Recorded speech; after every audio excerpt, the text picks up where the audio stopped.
Oke, baik. Selamat malam, selamat siang, selamat sore, selamat pagi semuanya, dimanapun kalian berada. Di sini kami dari kelompok statistika akan memastikan tugas besar statistika yang telah kami lakukan. Nah, sebelum kita masuk ke intinya, kita akan perkenalan diri dari saya, lalu kedua rekan saya. Yang pertama, saya sendiri sebagai moderator Faza Fauzan Azima dari kelas CF 4806 dengan NIM 10301212400 Lalu rekan saya di sini ada Mas Raffi. Ya, nama saya Raffi Adi Prakoso, saya dari IF 4806. NIM saya adalah 1030124300058. Oke, rekan saya yang kedua adalah Mas Syakil. Silahkan diperkenalkan dirinya. Halo, nama saya Muhammad Syakil Syala Murtopo dari kelas IF 4806. NIM saya 1030124002225. Oke, baik. Untuk selanjutnya akan dipandu oleh Mas Syakil dan Mas Raffi. Oke, awal-awal mari kita mulai dulu dari pendahuluan. Dalam pengerjaan tugas ini, kami menggunakan alat yang bernama sensor DHT11 yang terhubung ke Arduino Uno R3 untuk menghitung temperatur suhu yang berada di luar ruangan. Kita menghitung data suhu setiap menit yang lalu akan dimasukkan ke dalam file CFC melalui program Python yang telah kita buat secara khusus. Ya, berikut adalah alat yang kami gunakan untuk mengerjakan tugas besar ini. Di sini kami menggunakan Arduino R3. Arduino R3 ini berfungsi sebagai microcontroller, yaitu alat yang menghubungkan antara sensor dengan komputer. Jadi alat ini menerjemahkan bahasa sinyal analog menjadi bahasa sinyal digital. Lalu kemudian kita mempunyai sensor temperatur utamanya. Ini adalah komponen paling pentingnya. Sensor temperatur yang kami gunakan adalah tipe DHT11 yang memiliki output sinyal analog untuk mengukur perubahan suhu dan kemudian kelembapan. Namun dalam tugas besar ini kami menggunakan uh, fungsi suhunya saja yang kami tangkap untuk observasi data kami. Lalu kami juga menggunakan LCD 1602A, yaitu berfungsi sebagai menentukan apakah outputnya sudah terbaca dengan benar atau belum sebelum kami hubungkan ke komputer. Untuk menghubungkan semua komponen ini, kami menggunakan kabel jumper, yang lalu kabel jumper ini dimasukkan ke dalam breadboard, dan komponen ini akan dipasang juga di breadboard untuk rangkaian yang kompleks, karena ini melibatkan rangkaian paralel dan seri. Jadi untuk mempermudah pemasangan sirkuit, kita menggunakan breadboard. Dan lalu, ini adalah skematik sederhananya. Di sini kami menggunakan Arduino Uno untuk sebagai interface ke komputer.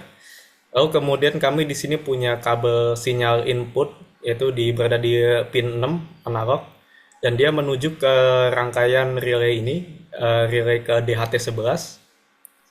Lalu kemudian rangkaian tersebut akan ditenagai oleh sinyal dari sinyal grounding dari Arduino yang akan terhubung ke breadboard ini. Sehingga si sensor ini akan ditenagai melalui melalui tegangan 5 volt yang berasal dari Arduino Uno. Lalu kemudian perubahan voltase sinyal outputnya kami baca di Arduino input analog sini. Karena sifat sinyalnya berupa analog. Setelah itu, setelah jadi rangkaiannya, maka hasilnya seperti ini. Dan ini kita menggunakan LCD 1602A untuk melihat apakah temperaturnya sudah terbaca atau belum. Lalu kemudian ketika sudah jadi, kita pasangkan, kita taruh di dalam kotak, lalu kita taruh di luar. Dan kita harus terhubung ke laptop agar bisa terbaca. Setelah itu kami biarkan selama 200 menit, karena setiap 1 menit kita mengambil data satu suhu ya. Sehingga kami biarkan dari jam 9 hingga jam 12 siang. Lalu kemudian analisis data setelah kami dapetin ketika jam 9 suhunya di sekitar 42 derajat Celcius. Namun karena cuaca mendung ketika jam 10 maka suhunya tren menurun. Hal ini diakibatkan karena mendung mengakibatkan pemblokiran sinar matahari sehingga suhu sekitar menurun. Namun karena skalanya terlihat jauh, sebenarnya menurunnya tidak terlalu drastis. Ini hanya menurun sekitar eh, 8 derajat Celcius, jadi tidak, maaf, 6 derajat Celcius, jadi tidak terlalu signifikan untuk penurunannya. Oke, lalu dilanjutkan untuk Mas Akil. Ya, selanjutnya adalah di sini ada distribusinya. Distribusinya ini menunjukkan bahwa rentang temperatur terbanyak yang diambil dari sampel yang kita ambil itu berkisar 35 derajat Celcius. Selanjutnya, nah, berdasarkan scatter plotnya sama seperti distribusi data yang sebelumnya, itu adalah garis terpanjangnya itu sekitaran 35 derajat Celcius. Mungkin selanjutnya. Dan untuk histogram, temperatur juga menunjukkan waktu terbanyak sekitar rentang 35 derajat Celcius. Mungkin untuk yang selanjutnya bisa dilanjutkan oleh Faza. Oke, baik. Nah, untuk analisis block spot itu menunjukkan nilai tengah berkisar 36 derajat dengan whisker atas di 42 derajat Celcius dan whisker di bawahnya adalah 34 derajat Celcius. Selanjutnya,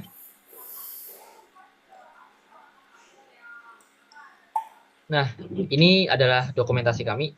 Yang di kiri adalah rangkaian yang dibuat, dan yang di kanan adalah software yang dibuat untuk menghasilkan datanya.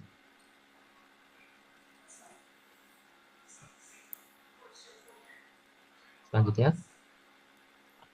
nah, kesimpulan dari observasi kami, kita menemukan bahwa tidak ada tren korelasi antara temperatur dengan waktu kejadian. Hal ini diakibatkan waktu tidak selalu membuat suhu berubah, melainkan faktor seperti cuaca, kondisi iklim, dan penempatan lokasi sensor adalah faktor yang terbesar yang mempengaruhi pola ini. Seperti tadi yang disebutkan oleh Mas Raffi, jika mendung, cahaya matahari tertutup, maka suhu tren menurun. Lalu selanjutnya,